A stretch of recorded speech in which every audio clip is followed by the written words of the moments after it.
Dès son arrivée à Béni, au Nord Kivu, le cardinal Fridolin Ambongo s'est rendu dans la localité de Maïmoya. Objectif visé, réconforter les populations de ce coin du pays victimes de massacres perpétrés par les ADF. Les détails dans cette édition.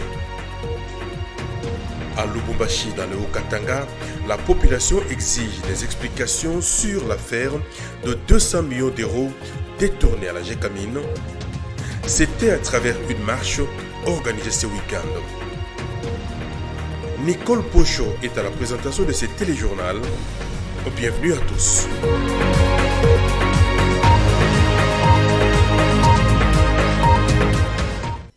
Bonsoir et bienvenue dans cette édition du journal. En séjour à Béni, dans le Nord Kivu, le cardinal Fridolin Ambongo a visité la localité de Maïmoya, ces lieux où les paisibles citoyens ont été assassinés, a constitué la première destination de l'archevêque de Kinshasa. Sur place, Monseigneur Fridolin Ambongo a été porteur d'un message d'espoir à la population de ce coin du pays. Suivez.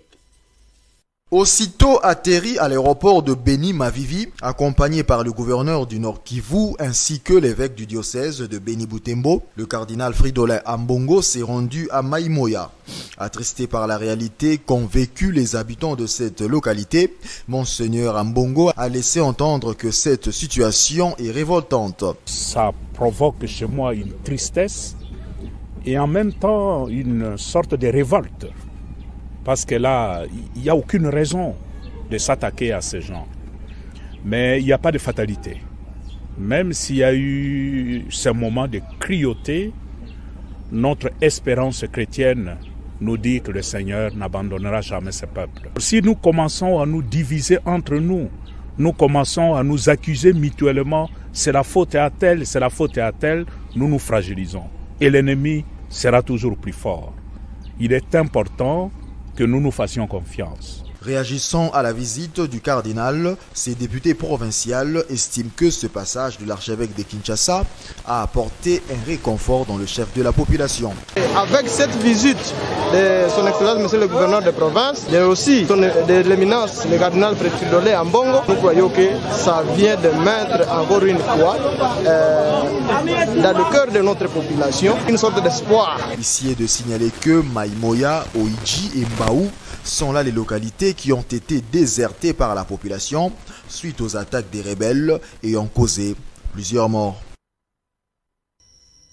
Et en bref, quelques députés nationaux de la province du Nord Kivu ont décidé de s'installer à Béni. Ces élus de la dite province ont installé leur état-major civil dans la ville de Béni afin de suivre de près l'évolution des opérations militaires contre le rebelle des ADF. À noter que depuis le lancement des opérations d'envergure contre les ADF en octobre dernier, l'on signale la conquête de plusieurs bastions stratégiques de rebelles et plus de 500 d'entre eux ont été déjà capturés. Plusieurs personnalités congolaises impliquées dans les massacres dans l'est du pays ont été dénoncées par des rebelles ADF Nalu capturés par l'armée congolaise. À en croire le rapport du général-major Kassonga aux médias, ce sont ces rebelles qui ont été à l'origine de la mort de l'abbé Machozi. Jean-Paul Moubiaï. C'est un joli coup de filet opéré par l'armée congolaise dans l'est de la RDC. Des rebelles ADF identifiés aux origines de pays voisins à la République démocratique du Congo. Ils disent être au service de différentes personnalités à travers la RDC. Des politiciens, des hommes d'affaires, des jeunes, des membres de mouvements citoyens, des collaborateurs. Ils ont également fait des révélations sur les sources de financement local et externe, mais aussi sur la localisation des auteurs, co-auteurs et complices basés à Béni, à Boutembo, à Lubero, à Kinshasa et même à l'extérieur de notre pays. Ces bourreaux des Congolais de l'Est ont aussi mis fin au suspense sur la mort mystérieuse d'un prêtre catholique à Béni. Ce sont eux qui ont tué l'abbé Machozi, a affirmé le chargé de communication de la FARDC. Je vous informe que l'abbé Machozi, qui a été enlevé et tué, ils l'ont dit, c'est eux qui l'ont tué. Depuis l'installation de l'état-major avancé dans l'est du pays sous l'ordre de l'actuel chef de l'État congolais, l'intensité des massacres diminue peu à peu dans cette partie du pays. Toutefois, Félix Tshisekedi n'entend ménager aucun effort pour l'éradication complète de la race Adef Nalu sur les territoires congolais. Manifestation ce samedi 28 décembre 2019 à Lubumbashi, dans la province du Haut-Katanga. La population de cette partie de la RDC exige des explications claires sur l'affaire 200 millions d'euros. Également, la notification rapide de nouveaux mandataires nommés dernièrement à la tête de la GECAMIN et de la SNCC. Plus de détails dans ce reportage de Juvette Mbelou. Kalikoma, la population du Haut-Katanga hausse les tons sur l'affaire des 5 millions d'euros détournés à la GECAMIN.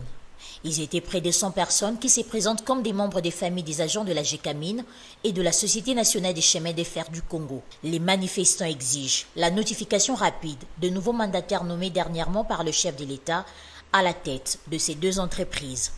Au cours de cette marche, l'un des organisateurs a déclaré, je cite, « Nous dénonçons les détournements de 200 millions d'euros à la GECAMIN et le respect des ordonnances signées récemment par le président de la République démocratique du Congo. Nous revendiquons aussi leur arrivée rapide dans ces deux entreprises pour stabiliser la situation sociale de celles-ci, exigeant la notification de ces mandataires et que la justice soit faite. Signalant par ailleurs que ces peuples disent faire un dernier avertissement au ministre national du portefeuille qui bloque la notification des mandataires de la GECAMIN et de la SNCC. En bref, 20 corps ont été repêchés de la rivière Kasaï après un incendie dans une baleinière près de Chikapa. Selon le rapport circonstanciel de la force navale, la baleinière HB Chaka Force en provenance de Mayimbi avait pris feu vers 3 heures près du village de Chimbinda à 3 km de la ville de Chikapa. 3 corps ont été repêchés ce vendredi 27 décembre, ajouté aux 17 autres corps qui avaient été retrouvés le mardi 24 décembre le long de la rivière Kasaï. La problématique de la normalisation et la certification en RDC était au centre d'un atelier de renforcement de capacité tenu vendredi à l'hôtel Invest Press. Ces assises organisées par Zilo Consult avec l'appui du ministère de l'Industrie et du Portefeuille avaient pour objectif vulgariser les normes internationales en matière de normalisation et certification en RDC. Noëlla Kambaja.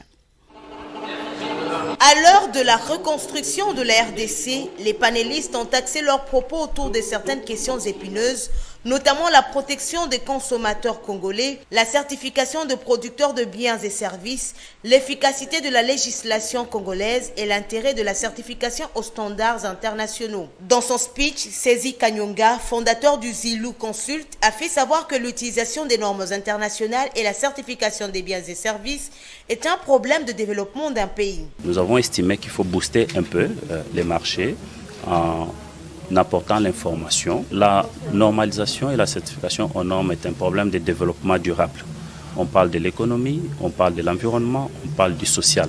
C'est donc des questions d'importance pour le développement d'un pays et chercher à ce que les personnes puissent se certifier leurs compétences professionnelles, que les organisations puissent certifier leur système de management. C'est réellement pousser à ce qu'on aille vers le développement durable tant souhaité. De nos jours, la certification est l'affaire de tous, a déclaré le représentant du ministre du Portefeuille. Mondialement, on parle de normes, on parle de certification.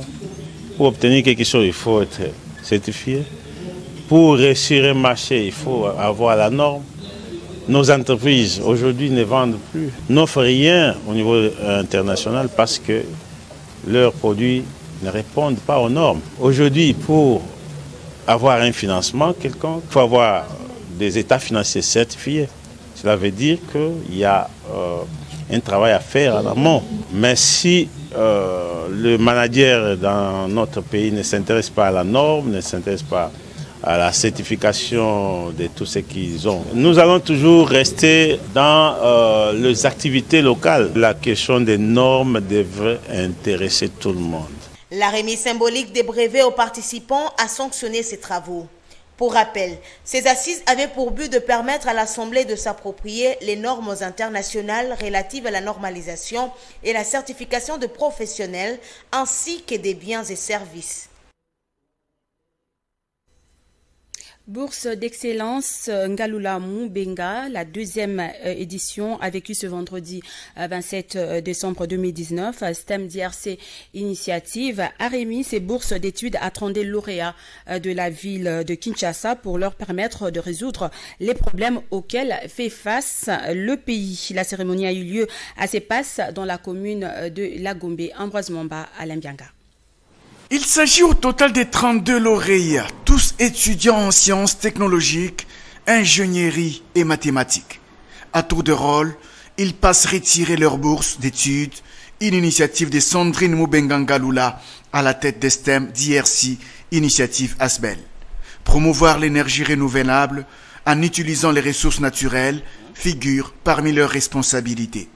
En initiant cette bourse, Sandrine Moubenga Ngalula poursuit un seul but, celui de former 700 professionnels dans les domaines de la technologie, l'ingénierie et les mathématiques. Notre but à STEM DRC Initiative, c'est de former 700 professionnels dans les sciences, technologies, ingénierie et maths d'ici 2030. Et ensemble, nous pouvons le faire. Nous y croyons fermement. Notre association STEM DRC Initiative, dont vous êtes membre maintenant, vous offre plusieurs opportunités. Et une de ces opportunités, par exemple, c'est le mentorat. Nous allons vous assigner quelqu'un pour vous accompagner tout au long de vos études. Donc la bourse n'est qu'un début, mais notre but, c'est de pouvoir créer une communauté qui fasse la promotion des sciences, technologies, ingénierie et maths. Les autres membres de STEM DRC ont invité les lauréats à faire preuve d'excellence. Je voulais aussi m'adresser aux lauréats. Félicitations à vous, en tout cas, continuez, poursuivez vos rêves. Nous, de l'autre côté, nous essayons aussi nous travaillons en collaboration pour mettre en valeur en fait ce pays, ce beau pays qui est le nôtre. Le clou de la cérémonie aura été la remise des brevets aux lauréats avant une photo de famille pour immortaliser l'événement. Tous repartent avec une nouvelle mentalité, pensée de manière réaliste pour résoudre les problèmes du pays. L'opération Kinbopeto se poursuit dans la commune de Bandalungwa ce samedi 28 décembre 2019. Il s'est agi du curage des caniveaux et ramassage de déchets au rond-point Mollard. Occasion pour le bourgmestre de cette municipalité Baïlon Gaïbéné d'appeler à l'implication de tous pour rendre cette juridiction plus salubre. Reportage Juvette Mbelou, Peter Ndofila. Le bourgmestre de la commune de Bandalungwa ne cesse de multiplier des efforts pour rendre sa juridiction plus salubre.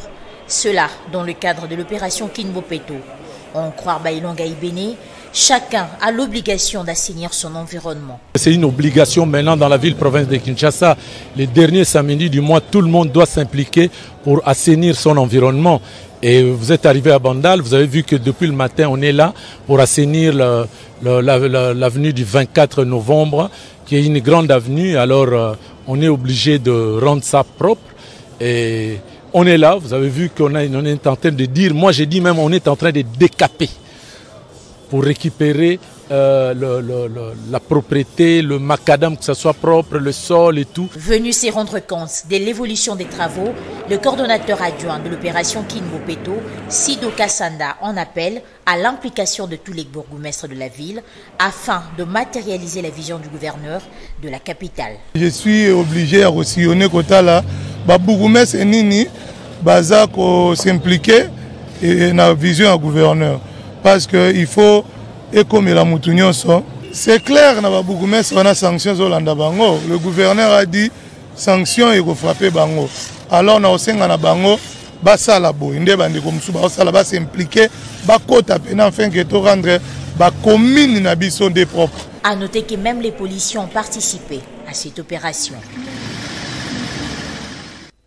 En sport, Ligue de champions africaine, hier à l'extérieur, les clubs congolaises ont tous deux fait match nul. La rencontre opposant les tout-puissants Mazembe à la formation angolaise de Primeiro d'Augusto s'est soldée sur un score d'un but partout et l'ASV Club a empoché un point suite au score de 0 but partout face à la formation d'Espérance de Tunis. Et pour le compte de la Coupe de la Confédération africaine, c'est dimanche 29 décembre, le Dessampé sera reçu par le Marocain de la Renaissance de Berkane. Le coup d'envoi de ce match est prévu aux alentours de 20h. Et la revue de presse, c'est tout de suite avec André Mokeni. Cette revue de presse vous est présentée par Happy Congo. Happy Congo, c'est construire sa maison moins chère, rapide, solide et durable avec isolation thermique et acoustique garantie. Bonsoir. Plusieurs sujets ont figuré à la une des journaux parus à Kinshasa cette semaine. Jekamin Gate, Albert Yuma interdit de quitter la RDC, a titré le vrai modérateur du lundi. Le trio de Madera a indiqué qu'Albert Yuma et Jacques Kamenga, respectivement président du conseil d'administration et directeur général de la Jekamin, ont été convoqués au parquet général près de la cour de cassation pour être entendus, mais ils ont refusé de se présenter. En conséquence, le parquet a pris des mesures conservatoires interdisant leur sortie du territoire national depuis le 20 décembre au dernier. Crash de l'Antonov 72 au Sankourou, la boîte noire retrouvée a rapporté la tempête des tropiques. Selon le quotidien, la boîte noire et les 5 corps des victimes du crash au Sankourou de l'Antonov 72 assurant la logistique de la présidence de la République ont été retrouvés et rapatriés à Kinshasa. La Mouka, au bord de l'implosion, a constaté la référence plus du mardi. La consoeur a indiqué que Adolphe Muzito a, au cours d'une conférence de presse, soutenu qu'il faut faire la guerre contre le Rwanda, voire l'Ouganda, pour rétablir la paix dans l'est du pays. Jean-Pierre Bemba et Moïse Katumbi se sont publiquement désolidarisés de l'actuel coordonnateur de la Mouka à ce sujet. Mercredi étant le jour de Noël, dans un message de vœux aux Congolais, le couple présidentiel appelle à la solidarité nationale, a écrit l'avenir du jeudi. Le confrère a souligné que le couple présidentiel a commencé par saluer les Congolais dans les 4 langues nationales, avant d'ajouter qu'il souhaitait que cette célébration de la naissance du Christ soit aussi une renaissance de notre pays et qu'il apporte beaucoup de bonheur dans nos familles. Adolphe Muzito et Martin Fayulu militent pour la paix à l'Est, a révélé la prospérité, a encore les journaux. Adolphe Muzito et Martin Fayulu séjournent depuis le 24 décembre à Beni, au Nord Kivu. Ils s'y sont rendus pour exprimer la solidarité de leur plateforme et celle du peuple congolais aux compatriotes victimes de massacres et autres exactions ignobles. Ituri, l'armée congolaise dénonce des complicités locales, a titré la manchette du vendredi. La consoeur a expliqué que le porte-parole de l'armée a déclaré que 500 rebelles capturés lors de l'opération Sokola dans cette partie du pays se trouvent entre les mains de l'armée congolaise. Ils ont permis à nos services de recueillir des informations importantes, à savoir si ceux qui tuent en Ituri sont pour la plupart d'origine étrangère. Les responsables du désastre sont des politiciens, des hommes d'affaires, de jeunes militants aussi bien congolais qu'étrangers. Fachi attendu ce vendredi à Zongo a enfin rapporté Forum des As pour les quotidiens. Les membres du gouvernement sont réunis à Zongo, au Congo central, dans un séminaire de mise en place d'un plan coordonné de gouvernance. Ce séminaire va retracer les orientations à suivre par chaque membre de l'exécutif central. Il sera inauguré par le président de la République, Félix Antoine Tshisekedi. Bonne année 2020 à tous. Au revoir.